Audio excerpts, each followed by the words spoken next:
जरा सोचिए कि दिल्ली पुलिस के उस हवलदार की मानसिकता कितनी घिनौनी रही होगी, जिसने सिर्फ बिहारी शब्द सुनते ही बिहार के एक 21 साल के लड़के पांडव कुमार को पॉइंट ब्लैंक पर सीधे उसके सीने में गोली मार दी। दिल्ली पुलिस के स्पेशल सेल में तैनात नीरज बलहारा के बारे में सोचिए, वो कितनी घटिया मानसिकता का व्यक्ति रहा होगा। नीरज बलहारा ने जो नीच हरकत की है, उस नीच हरकत ने दिल्ली पुलिस पर कभी ना मिटने वाला ऐसा धब्बा लगाया है, जो पांडव कुमार के खून से और गाढ़ा हो गया है, क्योंकि वो खून एक बिहारी का था। इतना ही नहीं, नीरज बलहारा ने जो गोली चलाई वो सीने से सटाकर चलाई, जिसके कारण पीछे बैठे पांडव के दोस्त कृष्ण के पेट में वो गोली जा लगी।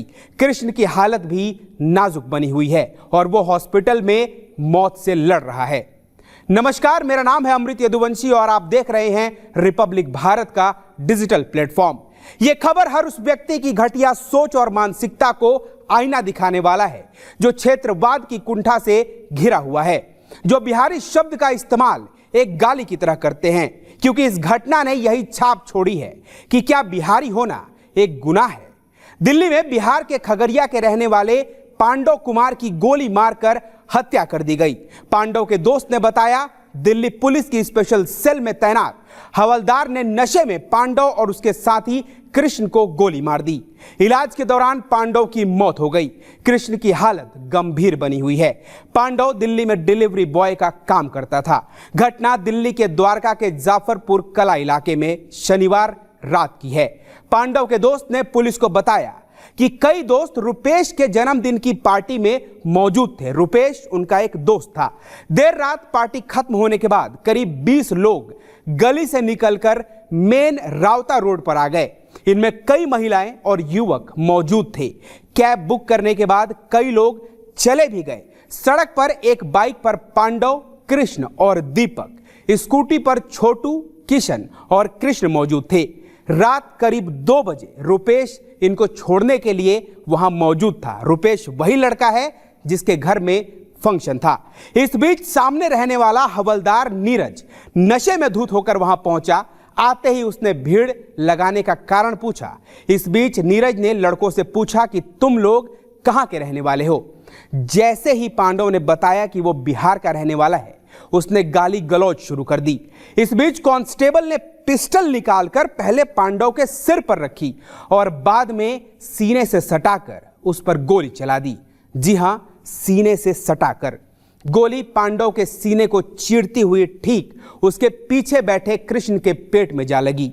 बाद में आरोपी सभी लड़कों को धमकाता हुआ वहां से फरार हो गया। अस्पताल में पांडव को मृत घोषित कर दिया गया।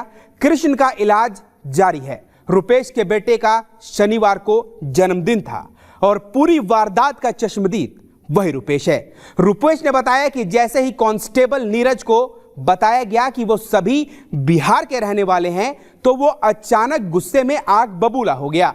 उसने कहा कि बिहारी लूट कर मकान बनाए जा रहे हैं और मेरे पास 2 फीट भी जगह नहीं है। और यही नीरज की कुंठित मानसिकता को दर्शाता है।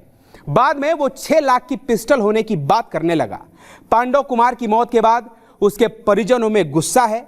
परिजनों का कहना था कि बेहद सरल स्वभाव का पांडव कभी किसी से झगड़ा नहीं करता था। रुपेश के बुलाने पर वो अपने दोस्तों के साथ पार्टी में आया था। नशे में धुत आरोपी ने महज बिहारी होने पर उसकी गोली मारकर हत्या कर दी। अब पुलिस आरोपी के खिलाफ कोई कार्रवाई नहीं कर रही है। परिजनों ने जल्द से जल्द आरोपी की गिरफ्तारी की मांग करते हुए उसको फांसी देने की मांग की है। गुस्साए परिजन रविवार सुबह थाने के बाहर पहुंच गए और वहां घेराव किया। पांडव कुमार बिहार के खगड़िया का रहने वाला है। वो अपने परिवार के साथ दिल्ली की प्रजापति कॉलोनी उत्तम नगर में रहता था। परिवार में पिता गणेश सिंह, मां, एक भाई विकास और शादीशुदा बहन है। शनिवार इनके दोस्त रुपेश कुमार के 2 साल के बेटे का जन्मदिन था। रुपेश कुमार भी जाफरपुर कला में रहता है। इस घटना पर बिहार के मुख्यमंत्री सम्राट चौधरी ने दुख जताया है। नेता प्रतिपक्ष तेजस्वी यादव ने कहा है कि भाजपा सरकार में बिहारी होना ही सबसे बड़ा अपराध और देशद्रोह हो गया है। दिल्ली में पांडव कुमार की सिर्फ इसलिए गोली मारकर हत्या कर दी गई क्योंकि वो बिहारी था। बिहारी होने के अपराध में ही उसका दोस्त कृष्ण जिंदगी और मौत के बीच जूझ रहा है। इस घटना के बाद पूर्णिया सांसद पप्पू यादव ने पीड़ित परिवार से मुलाकात की और पप्पू यादव ने कहा कि दिल्ली पुलिस में कार्यरत हेड कांस्टेबल नीरज कुमार ने बिहारी कहकर गालियां दी और फिर दोनों युवकों को गोली मार दी।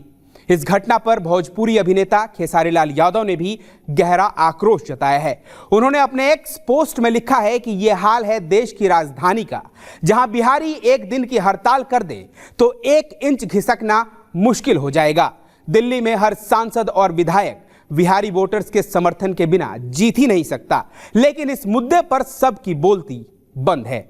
ऐसे में सवाल बिहार में रही उन सरकारों से भी है जिनके खराब नीतियों के कारण बिहार के लोग अपना घर परिवार छोड़कर अलग अलग राज्यों में पलायन करने को मजबूर हैं। सवाल दिल्ली पुलिस में तैनात हर सिपाही और अधिकारी से है कि माई बाप क्या बिहारी होना अपराध है? आखिर पांडव के मां बाप के आंसुओं का हिसाब कौन देगा? वो लड़का सिर्फ 21 साल का था। जी हां, महज 21 साल।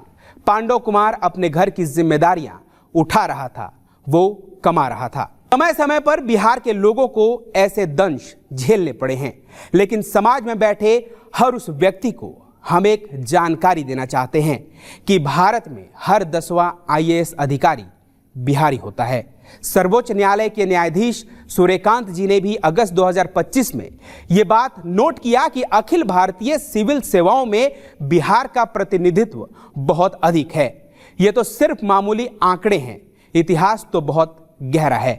उसकी बात किसी और दिन। लेकिन हां, बिहार के लोगों का खून पसीना और बौद्धिक क्षमता सब शामिल है इस देश के निर्माण में, और सिर्फ बिहार ही नहीं बल्कि हर राज्य के लोगों का है। लेकिन बिहार और बिहारियों के प्रति ऐसी नफरत सिर्फ और सिर्फ एक घटिया मानसिकता है जिसे बदलने की जरूरत है।